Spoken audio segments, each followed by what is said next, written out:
Hai, Assalamualaikum dan salam sejahtera. So, kita teruskan kali ini dengan modul 3, masih lagi ulang kaji bab tingkatan 4.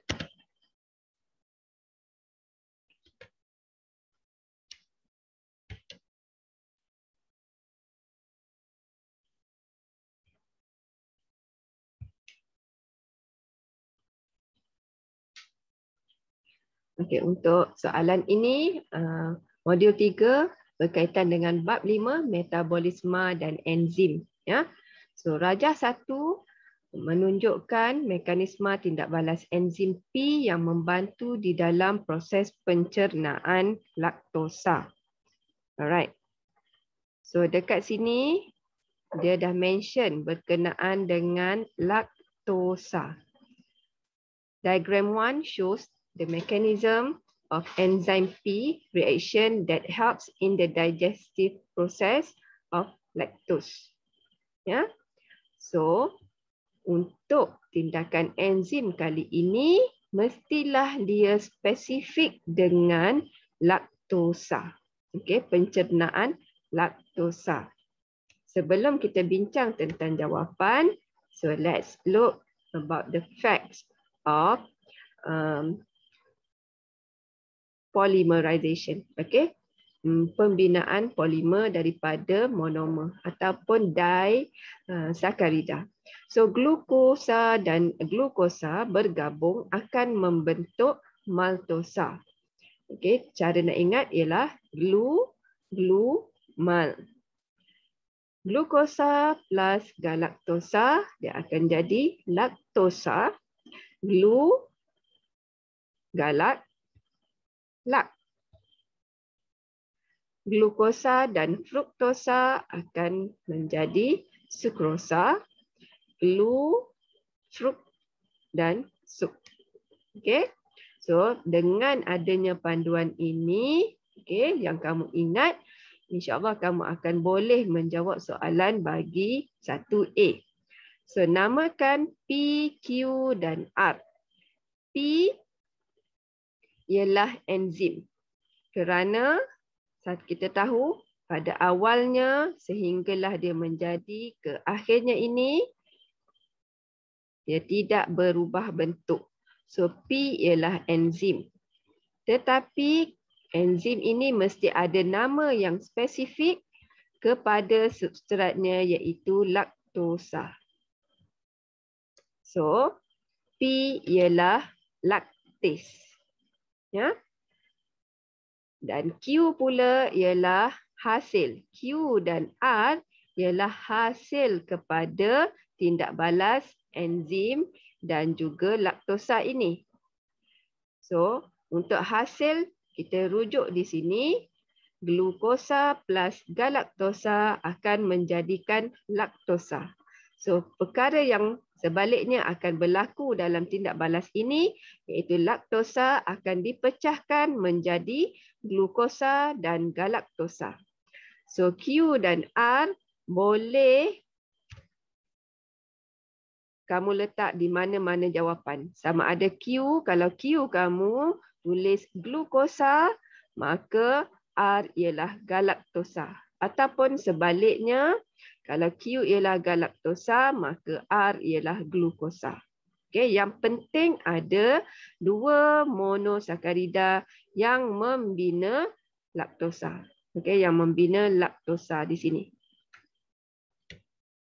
Untuk B, berdasarkan rajah 1, nyatakan 2 ciri enzim. So, ciri-ciri enzim ada banyak. Berdasarkan mekanisme hipotesis mangga dan kunci ataupun mekanisme lock and key hypothesis. Dan ini adalah untuk rajah 1. Okey, rajah 1 dia berdasarkan hipotesis ini. Ini pula ialah ciri antara ciri-ciri enzim. Enzim bertindak pantas. Enzim diperlukan dalam kuantiti yang kecil dan boleh diguna semula. Enzim kekal tidak berubah, tidak musnah selepas tindak balas. Tindakan enzim adalah spesifik dan kebanyakan tindak balas enzim ialah tindak balas berbalik. Tetapi soalan meminta kita rujuk kepada rajah 1. Antara ciri-ciri ini, yang manakah yang sesuai berdasarkan rajah 1? So, jawapannya ialah yang pertama, struktur enzim tidak berubah. The structure of enzyme remains unchanged. And then, struktur enzim tidak musnah selepas tindak balas. The structure of enzyme is not destroyed after reaction. Dan tindak balas enzim spesifik. The reaction of enzyme is specific. Okay, dia berdasarkan kepada rajah yang kita bincang tadi. Yang ini menunjukkan dia spesifik. Dia hanya menerima substrat yang sama bentuk dengan tapak aktif sahaja untuk bertindak balas. Kemudian, dia juga tidak musnah selepas tindak balas. Okey, ada di awal dan di akhir. Dan satu lagi ialah dia tidak berubah selepas tindak balas. Okey. C. Jika laktosa ditukar kepada lipid. Okey, laktosa ialah substrat. Lipid juga ialah substrat. Ramalkan apa yang berlaku kepada tindak balas enzim P. Okey, berdasarkan ciri yang ketiga ini, tindak balas enzim adalah spesifik. Substrat lipid dia akan mempunyai bentuk yang berbeza daripada laktosa. So, kita boleh ramalkan apa yang berlaku kepada tindak balas enzim P. Okay, we can predict what will happen to the reaction of enzyme P. If we know that lipids are different substrate from lactose. So jawapannya ialah tiada tindak balas berlaku. No reaction occurs. Sebab apa? Sebab dekat sini ada 3 markah, mesti kena ada penerangan yang lebih lanjut. Because tindak balas enzim P or lactase, okay, we know that P is lactase, is specific. Okay, the reaction of enzyme P or lactase is specific. Dan kenapa dia spesifik? Lactase mempunyai tapak aktif yang hanya sepadan dengan substrat yang spesifik ataupun hanya sepadan dengan laktosa.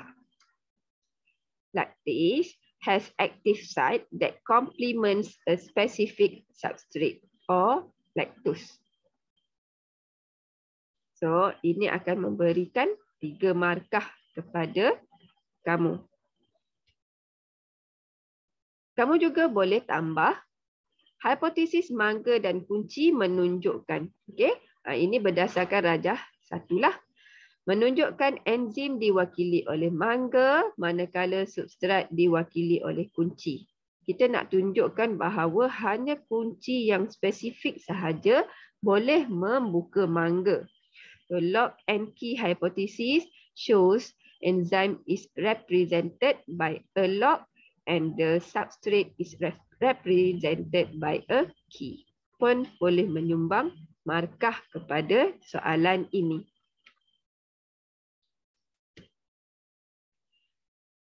Lipid tidak boleh bergabung dengan enzim P ataupun lactase. So, ini akan mengukuhkan jawapan untuk tiada tindak balas berlaku.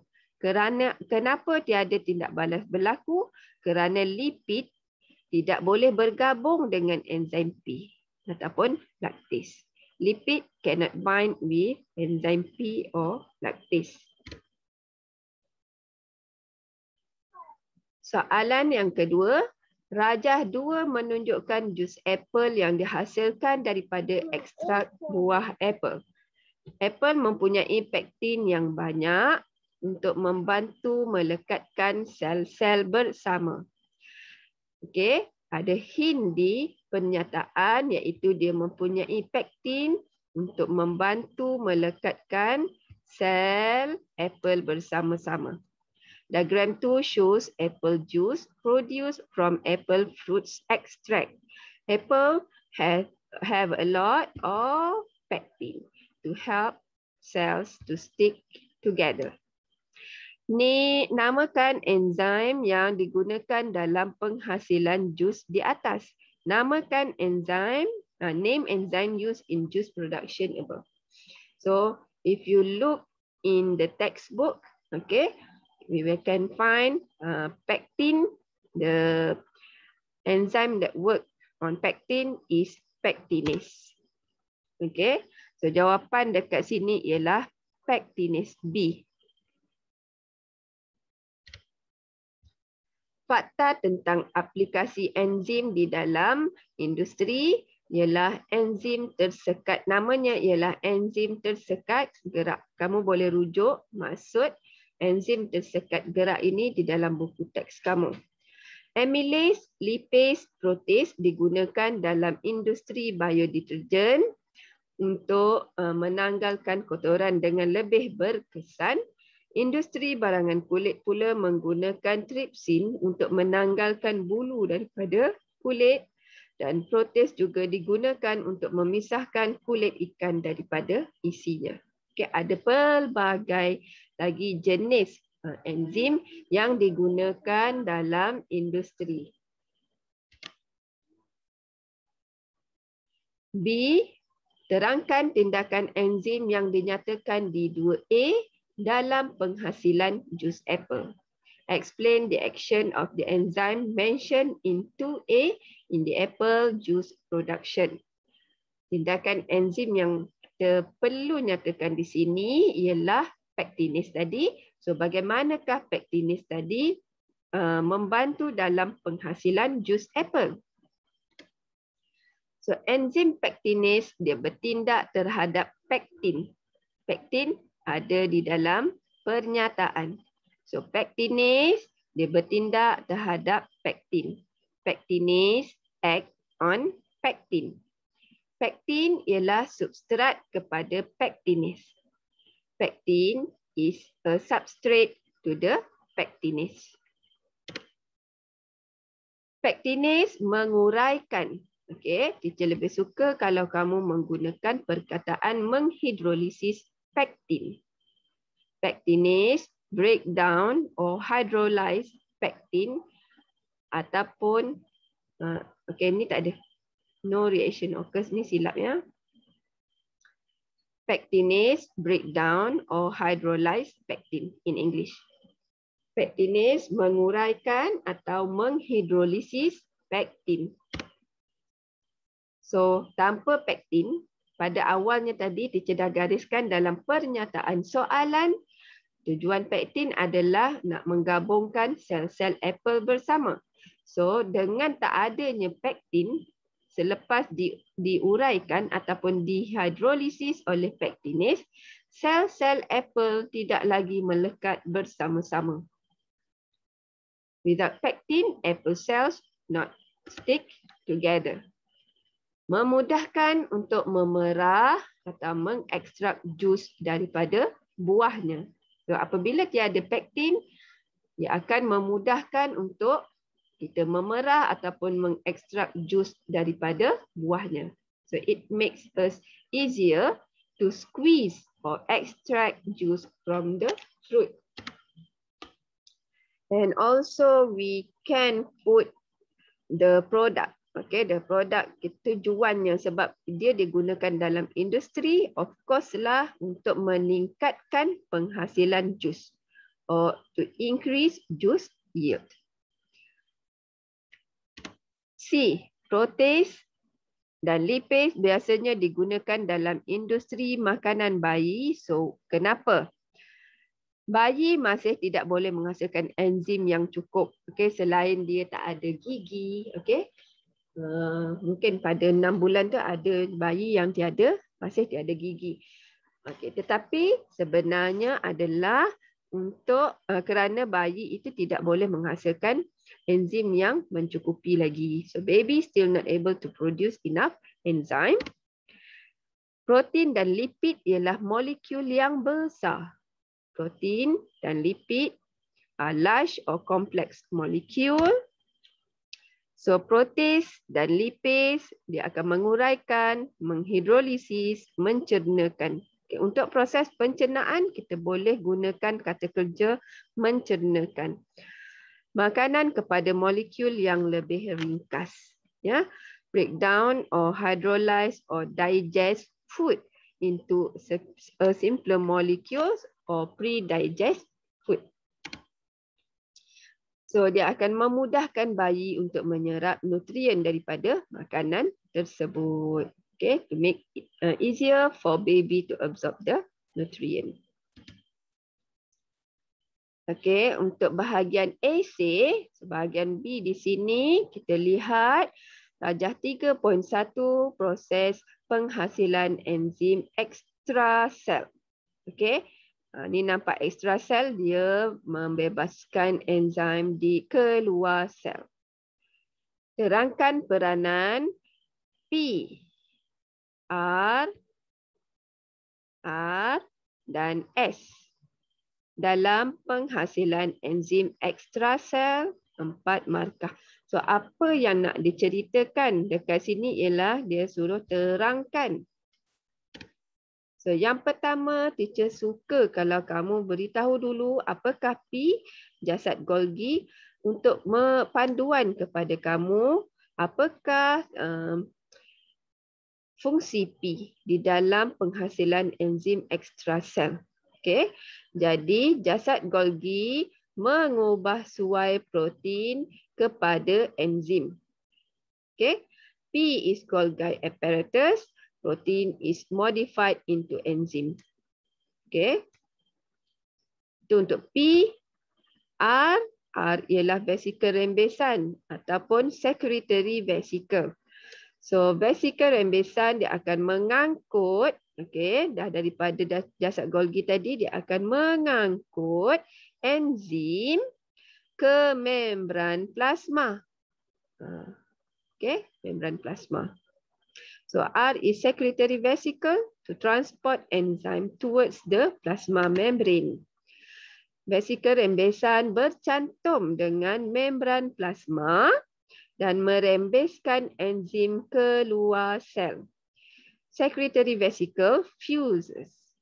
Kan nampak dia bercantum di sini with the membrane plasma membrane and secrete the enzyme out of the cell. Daripada rajah, ini sangat-sangat membantu kamu untuk membuat jawapan. S pula ialah mitokondrion. Ya, mitokondrion dia akan menjana tenaga. ATP untuk proses sintesis enzim. S is mitochondrion to generate energy or ATP for enzyme synthesis. Untuk soalan yang kedua, okay, rajah 3.2 menunjukkan kesan enzim ke atas tenaga pengaktifan. Okay, kesan enzim, tenaga pengaktifan bagi satu tindak balas biokimia. Diagram 3.2 shows the effect of enzyme on the activation energy of the biochemical reaction. So nyatakan apakah M dan N.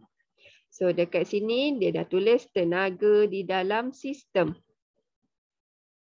So of course lah dekat sini kesan enzim kan, ini ialah tenaga pengaktifan. So apakah tenaga pengaktifan M dan N ini? So M ialah tenaga pengaktifan tanpa enzim. Kerana kita lihat dekat sini masa tindak balasnya lambat kerana grafnya tenaganya tinggi. Okay, tenaga untuk memecahkan substrat ini tinggi. So ini ialah tenaga pengaktifan tanpa enzim. M is activation energy without enzyme. Dan N pula ialah tenaga pengaktifan dengan enzim. Kerana dia rendah. Grafnya rendah. Tenaganya rendah. N is activation energy with enzyme. So kita kena terangkan pula bagaimana enzim ini mempengaruhi kadar tindak balas biokimia berdasarkan graf ini. So substrat, okay, ini ialah substrat akan bergabung dengan enzim untuk membentuk kompleks enzim substrat. Substrate binds to enzyme to form enzyme substrate complex.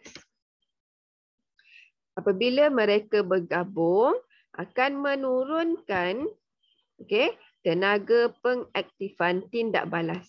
Daripada tinggi, dia akan menjadi rendah apabila terbentuknya gabungan antara substrat dan juga enzim.